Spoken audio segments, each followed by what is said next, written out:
Hello everyone, I'm Stella Muntian. I work at Kherson Classic School number 6. I'm staying at home now because of the quarantine, but I have to work, as all the teachers do now.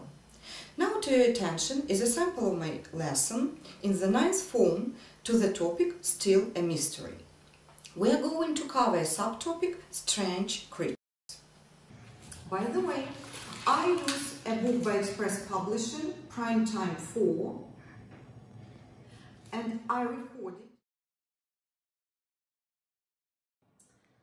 Hello everyone, I'm glad to see you. How are you? So still it's midday and it's high time to start our lesson. Wake up and smell the coffee. It's a brand new day today. By the way, do you think that our way of conducting a lesson is a little bit strange? So these all are the synonyms of the word strange. In our previous text, we have come across words eerie, creepy, yeah?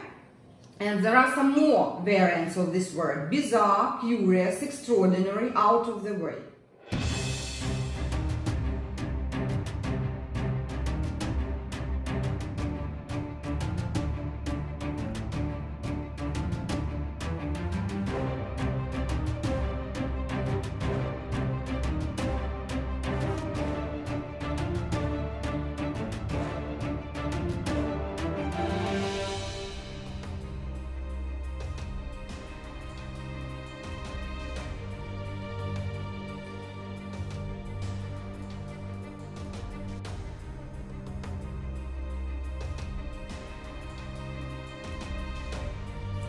You're going to watch a video about 10 sea strange creatures. Now be attentive, you're going to work in groups, and after the video, please answer the following questions. The world's oceans are some of the most mysterious areas we know about today. We don't know about every creature that lives in the ocean depths and how they've been affected by us. Discoveries are now being made and the results are unexpected. Here are 10 creepy sea creatures discovered after the Japanese tsunami. We got a quiz for you, so stay sharp and pay special attention. Remember to answer in the comments, and the winning comment with the most upvotes plus being the most clever will get pinned to the top and receive a shout out in a future video. If this is your first time with us, then we welcome you with open arms and invite you to stick around by clicking on that beautiful red subscribe button. Unidentified mass. After the tsunami in 2011, a survivor managed to get this shot of the mass that turned up on the beach. The mass looked like a whale-type creature, but locals were afraid to get close to it. From some angles, like a boulder, while others believe it could be blubber from a decomposing whale. Either way, it doesn't have any features that look comfortable, and it creeped out everyone who saw it. Ghost fish? In this disturbing video shot during the tsunami, a white creature can be seen jumping into a tree as the flood waters rise. Then it seems to get back into the water, then jumps out into the air and turns into a mist, all as if it was trying to get to a safe place. The video quality isn't the greatest. Many have arguments as to what the creature is. Saber-Tooth Sardine. Just days after the tsunami in March 2011, images of a bizarre-looking creature emerged in a video posted online. According to the description, this creature washed up on shore after the tsunami. Looking at it, it looks like a combination of a dog and a fish with sharp teeth and brown scales. It's not as big as some of the photographed angles and fascinating accusations of forgery. Mutant. One of the most affected areas of Japan during the tsunami was the Fukushima nuclear power plant. Between the earthquake and the subsequent tsunami, the plant had a nuclear disaster and people had to be evacuated from the region. Couldn't evacuate, and it seems that it has resulted in mutated fish. In this photo, a man caught a disturbing-looking fish that seems to have no teeth, a large head, and a smaller body. It is a creature that hasn't been discovered previously, showing us that we still have much to find in the ocean. Living in a skiff.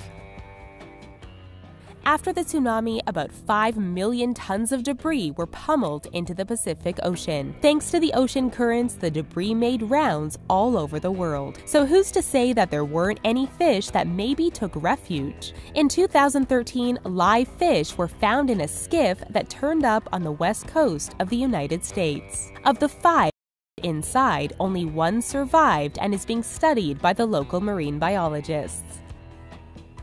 Alright, it's quiz time! How much radiation and toxic waste from Fukushima do you think affects the sea life that live there? Tell us your answer in the comments and upvote your favorite answer. Winner will get pinned to the top and receive a shout out in a future Riches video. Beluga Hybrid. This photo started floating around after the tsunami, and it looks like a combination of a beluga whale and a shark. The creepiness of the creature is enough to send shivers down anyone's spine, and if this photo is legit and it emerged after the tsunami, then there are some crazy-looking creatures hanging out in the deep parts of the ocean. Just one eye.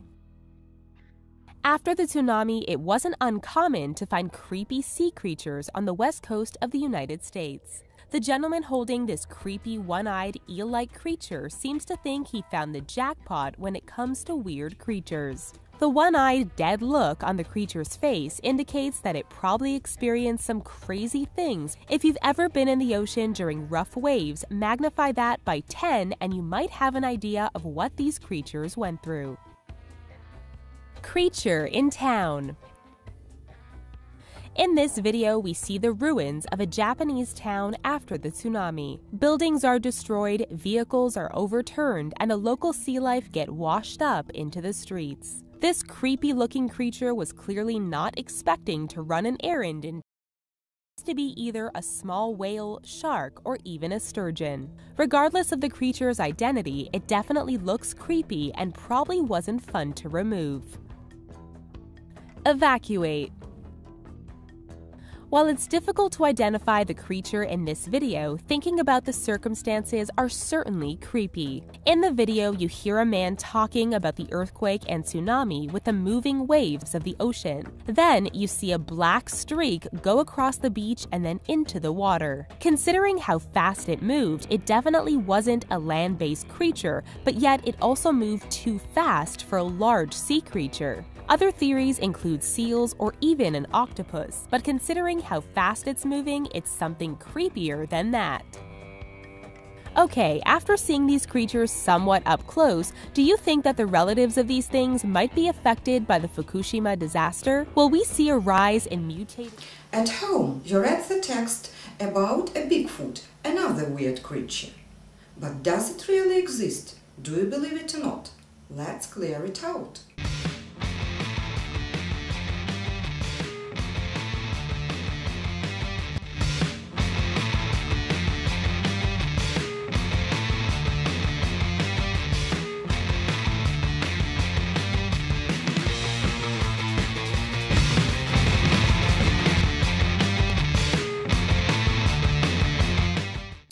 Do you agree that if we had a chance to meet a Bigfoot or another weird creature, we would not simply look at it, but we would look at a particular way? Let's group these verbs. At first, I will mime the verbs, which mean to look very quickly.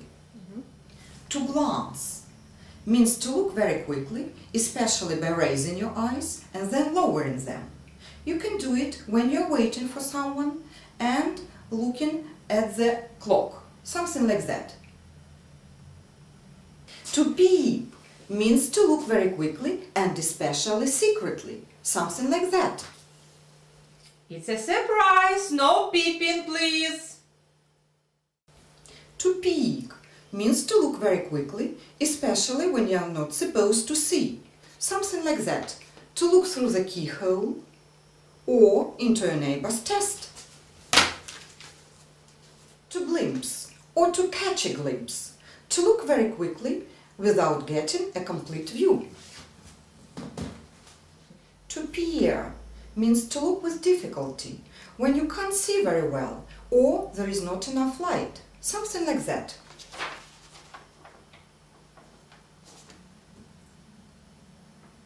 To glare means to look angrily without moving your eyes. For example, when you are in the theater and someone is talking and you are irritated, something like that.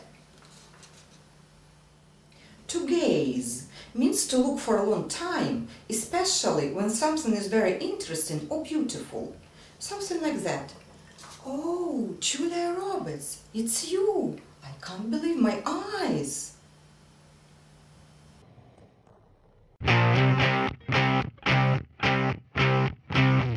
Have you noticed that while spreading rumors or gossips or retelling opinions but not facts, we usually use passive constructions?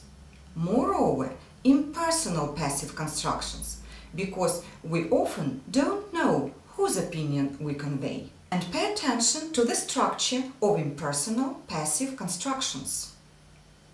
Last time we discussed passive voice, which is used when the main focus is shifted to action and its performer is not so important to be mentioned. These shots of a foundry.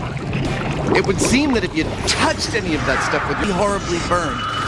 But maybe not so. See, there's a myth going around that if you take pure lead and you melt it, that you can dip your hand in it and not be burnt or horribly injured. I know. The trick is supposed to be that you wet your hand before doing it, and it exploits what's known as the Leidenfrost effect. Today we're going to talk about impersonal passive, a construction that is used when the performer is unknown. Moreover, he or she cannot be known. For example, it is said, it is rumored. Who gossips? Doesn't matter.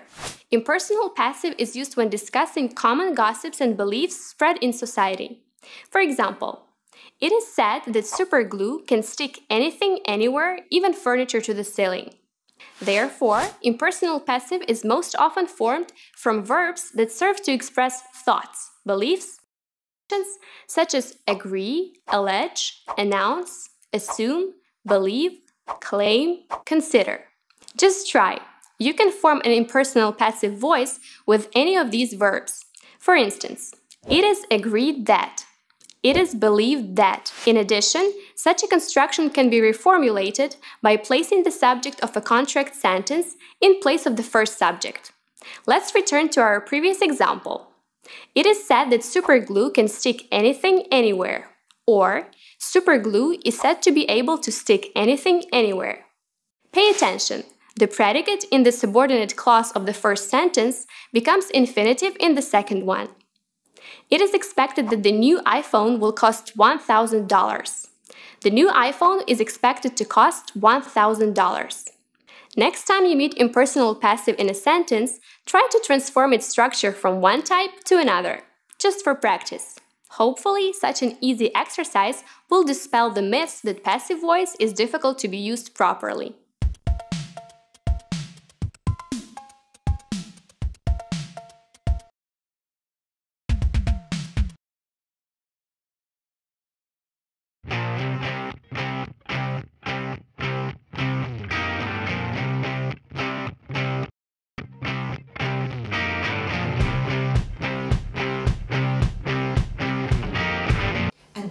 It's the time of your homework.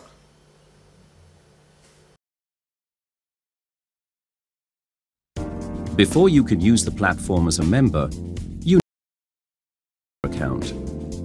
From the main screen, click on Sign Up. This will open a form which you must fill in.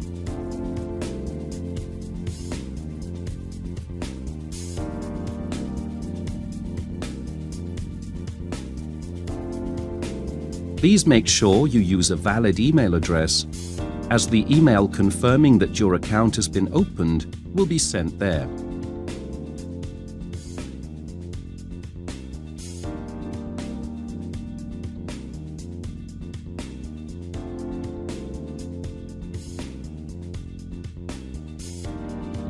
Click on Sign Up.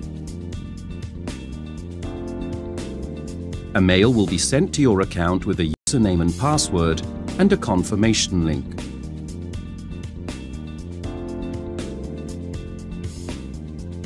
Click on the link.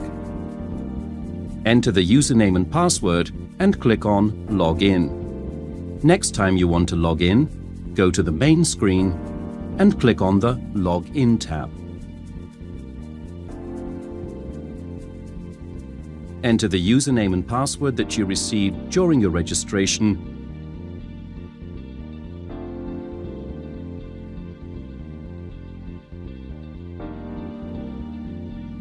and click on Login. Thank you for your attention. Bye. See you.